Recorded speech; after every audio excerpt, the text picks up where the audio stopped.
Assalamualaikum warahmatullahi wabarakatuh. Perkenalkan, nama saya Laila Nahwa Salsabila dari kelas 9F. Hari ini saya ingin membacakan monolog yang berjudul Kota Tanpa Buku. Pernahkah kau ke toko buku, perpustakaan, atau taman bacaan? Tidakkah kau merasa istimewa ketika berada di dalamnya? Di sekelilingmu ada berbagai tokoh dari dunia nyata dan khayal, tempat yang pernah kau kunjungi dan yang belum.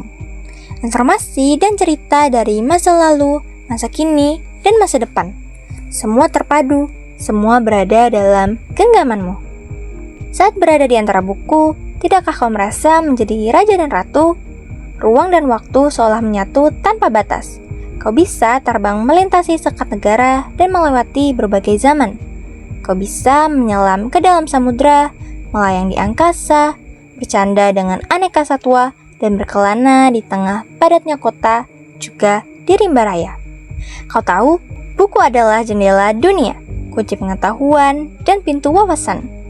Muhammad Hatta, sang proklamator, berkata, "Aku rela dipenjara asalkan bersama buku, karena dengan buku, aku bebas."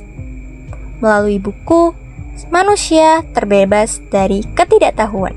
Tempat-tempat yang dipenuhi buku adalah harapan berkembangnya dengan pengetahuan dan wawasan. Apa jadinya jika kota tanpa buku? Pantaskah dia disebut kota?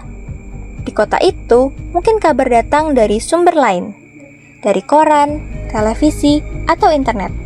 Mungkin informasi dan cerita datang dari cerita nenek moyang, bagai dongeng-dongeng sebelum tidur. Irama warganya pun tiada beda.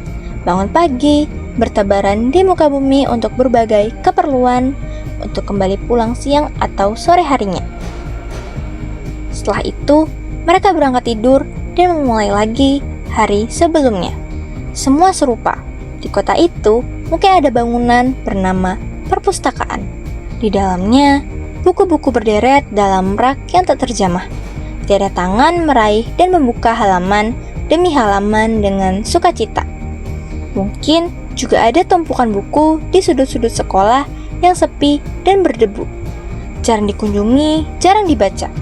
Buku-buku di sana terongok tanpa nyawa.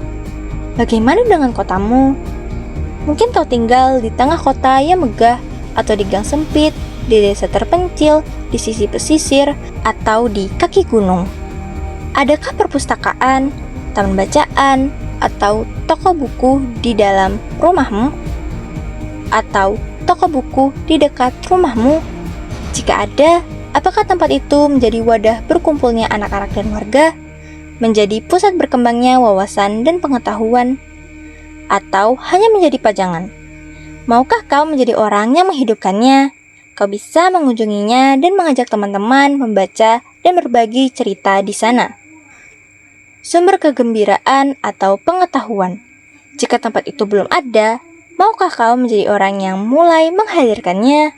Kau bisa memulainya dari sebuah sudut di teras rumahmu. Ajak teman-temanmu memulai langkah baru. Jangan biarkan waktu berlalu tanpa buku.